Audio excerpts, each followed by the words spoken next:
Mag-iyaw-iyaw na kami!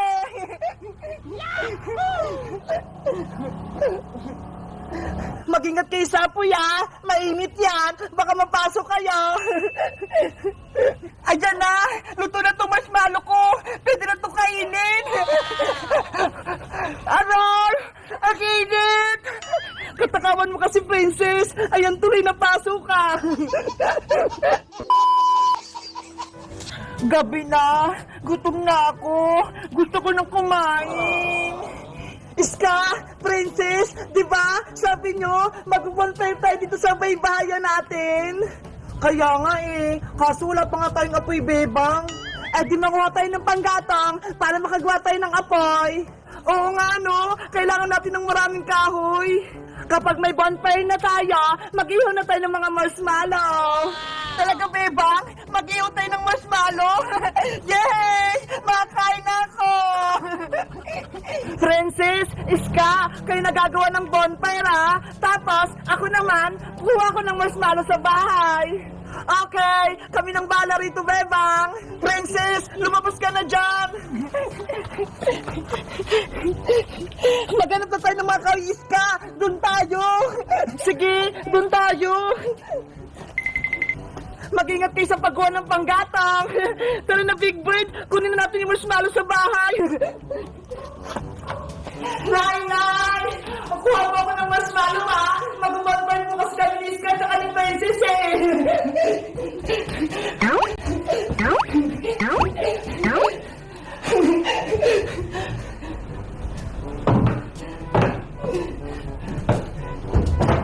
Ay, ito! Nakuha ko na! Ang daming marshmallow! Malalaki pa! Matutuwa rin sila, princess! A few moments later. Ayan na! May apoy na yung bonfire natin, princess! Wow! Ang liwanag! Tapos ang lakas ng apoy! Ang galing natin gumawa ng bonfire, Iska! Ang saya-saya maglaro ng baybayan kapag gabi! Nasaan na kaya si Bebang? Ang tagal naman ng marshmallow! Gutom na ako! Ayan na! Madami na to! Babalik na ako sa baybayan namin! Iska! Princess! Dala ko na yung marshmallows natin! Wow! Ang dami niyang bebang, ah! Siyempre, para mabusog tayo! Halika na rito, bebang! Mag-ihaw na tayo ng marshmallow! Eto na! Yay! Mag-iyaw-iyaw na kami!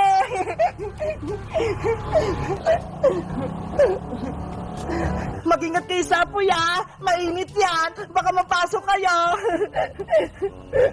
Sana, lagi tayong magbaybayan para lagi tayong may pagkain! Kaya nga eh, sa susunod, doon tayo sa taas ng bundok mag-camping para masaya!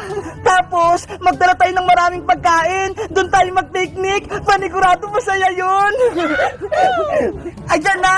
Luto na itong marshmallow ko! Pwede na itong kainin! Aral! Ang init! Katakawan mo kasi, princess! Ayan, tuloy na pasok ka! Ihipan mo kasi muna, princess, para hindi mainit!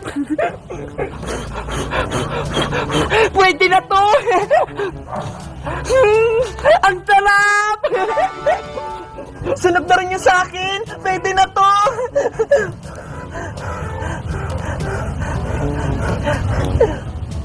Wow! Ang sarap! Ang sarap nga! Ayun! Nakita ko na rin yung baybayan ni Bebang Iska, princess! Ano kayang ginagawa nila? Nag-ihaw sila ng marshmallow? Lagot sila sa akin ngayon. Oh, no! Tatakutin ko sila! Ow! Bebang! Princess! Narinig niyo ba yun? Parang may multo! Wala naman ako naririnig, ah! Kaya nga eh, wala naman kaming naririnig. Tinatakot mo lang kami, Iska. Meron? Pakinggan nyo. Umalis kayo dyan. May multo nga sa puna. Ayaw nga.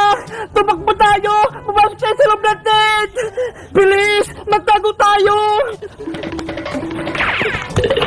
Bebang! Halika na rito! Isarado mo na yung pinto! Bilis! Antayin niyo ako!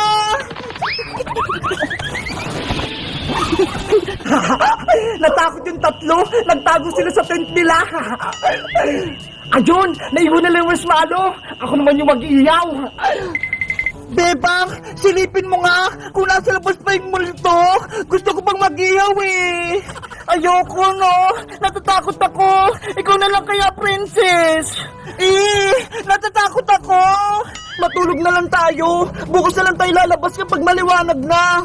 Sayang naman yung marshmallow! Hindi pa ako busog eh! Ow!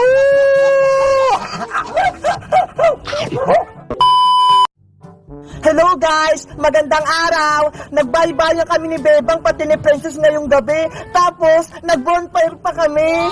Kaso, biglang may lumabas ng multo. Tinakot kami.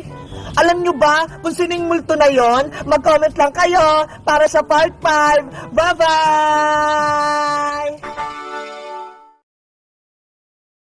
Kuya, start! Tao!